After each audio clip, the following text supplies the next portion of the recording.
Magandang araw mga mag-aaral. Ngayon, ang ating aralin ay nakasentro sa balita, kung saan iisa-isahin nating talakayin ang katuturan, kahalagahan, katangian, mga sangkap, mga uri, pamatnubay, hakbang sa pagsulat at katangian ng manunulat. Simulan natin sa katuturan. Ang balita ay napapanahon at makatotohanang ulat ng mga pangyayaring naganap na, nagaganap at magaganap pa lamang. Ito ay maaaring maibahagi sa pamamaraang pasalita, pasulat at pampaningin. Pasalita kung ang ginagawang medium ay ang radyo at telebisyon. Pasulat kung ito ay pinalimbag sa pahayagan at iba pang uri ng babasahin. Pampaningin kung ang medium ay ang telebisyon at sine. Kahalagahan.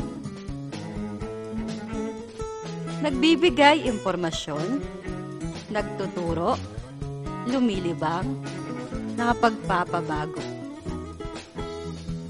Katangian.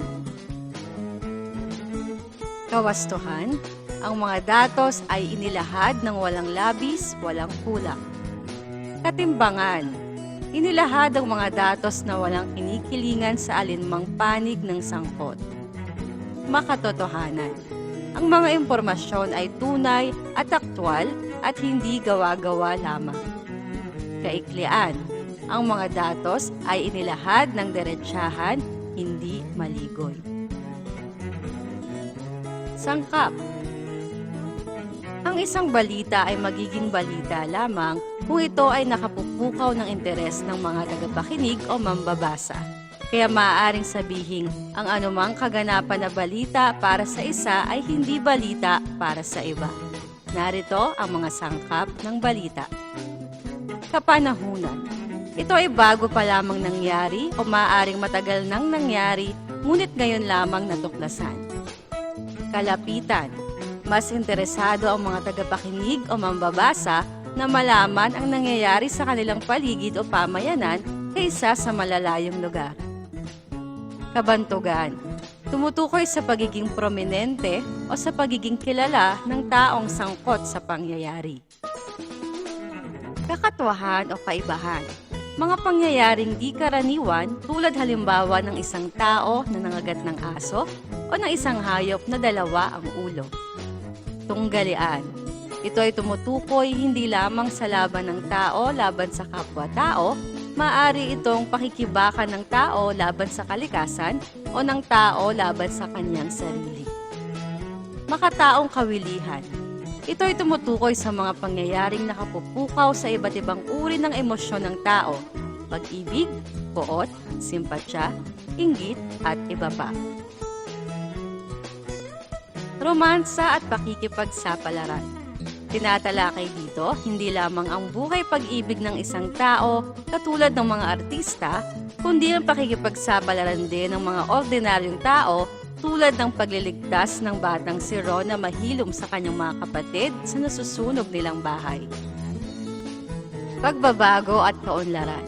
Anumang pagbabago at kaunlarang nangyayari sa pamayanan ay maaaring paksain ng balita tulad ng pagpapatayo ng mga bagong gusali, mga kalsada, pamilihang bayan at iba pa. Bilang o statistika. Halimbawa nito ay ang mga ulat ukol sa pananalapi, resulta ng eleksyon at iba pa. Pangalan. Tumutukoy sa mga pangalang nasasangkot sa balita tulad ng mga nakapasa sa mga board examinations. Hayop. Halimbawa nito ay ang mga bagong inaakay ng Philippine Eagle mula sa itlog na nabuo sa pamamagitan ng artipisyal na inseminasyon. Kalamidad. Kapag nagkaroon ng malakas na bagyo, lindol, pagputok ng bulkan at iba pa, karaniwang pinapaksa ng balita ang mga pinsalang dulot nito. Dumako naman tayo sa mga uri ng balita. Balitang panlokal. Tumatalakay sa mahalagang pangyayaring nagaganap lamang sa isang tiyak na bahagi ng bansa, gaya ng munisipyo, lungsod, lalawigan. Balitang pambansa. Tumatalakay sa mahalagang pangyayaring nagaganap sa buong bansa. Balitang pandaigdig, tumatalakay sa mahalagang pangyayaring nagaganap sa iba't ibang bansa ng daigdig. Balitang pang-edukasyon, tumatalakay sa mga pangyayaring may kinalaman sa edukasyon. Balitang pampolitika, tumatalakay sa mga pangyayaring may kinalaman sa politika. Balitang pampalakasan, tumatalakay sa mga pangyayaring may kinalaman sa mga palaro at kompetisyong pampalakasan. Balitang pantahanan, tumatalakay sa mahalagang pangyayaring may kinalaman sa pamamahala ng tahanan. Balitang pangkabuhayan, tumatalakay sa mahalagang pangyayaring may kinalaman sa negosyo at takbo ng kabuhayan ng bansa. Balitang panlibangan, tumatalakay sa mahalagang pangyayaring may kinalaman sa larangan ng telebisyon, radyo, pelikula, tanghalan at iba pa. Pamatnubay. Pamatnubay ang tawag sa una at pangalawang talata ng balita. Nagsisilbi itong pang-akit sa mga mambabasa dahil ito ang pinakabuod ng balita. Sa aktang lathalain o pabalitang lathalain, ito ay maaaring isang salita, parirala, pangungusap o isang talata. Mga uri ng pamatnubay. Una, konbensyonal na pamatnubay. Sinasagot nito ang mga tanong na ano, sino, saan, kailan, bakit at paano. Ang balita ay inilalahad sa baliktad na piramide kung saan ang mga mahalagang detalye ay nasa una at pangalawang talata. Karaniwang ginagamit ito sa tuwirang balita. Sunod ay ang makabagong pamatnubay. Ginagamitan ang pagganyak na panimula ang akda upang akitin ang mambabasang basahin ng kabuuan nito. Karaniwang ginagamit ito sa pagsulat ng pabalitang lathalain. Mga uri ng konbensyonal na pamatnubay. Pamatnubay na ano? Kung ang pinakatampok sa balita ay ang pangyayari. Pamatnubay na sino? Higit na pinakatampok ang tao o organisasyong kasangkot sa pangyayari. Pamatnubay na saan? Kung higit na mahalaga ang lugar na pinangyarihan kaysa sa gawain o tao na kasangkot dito. Pamatnubay na kailan?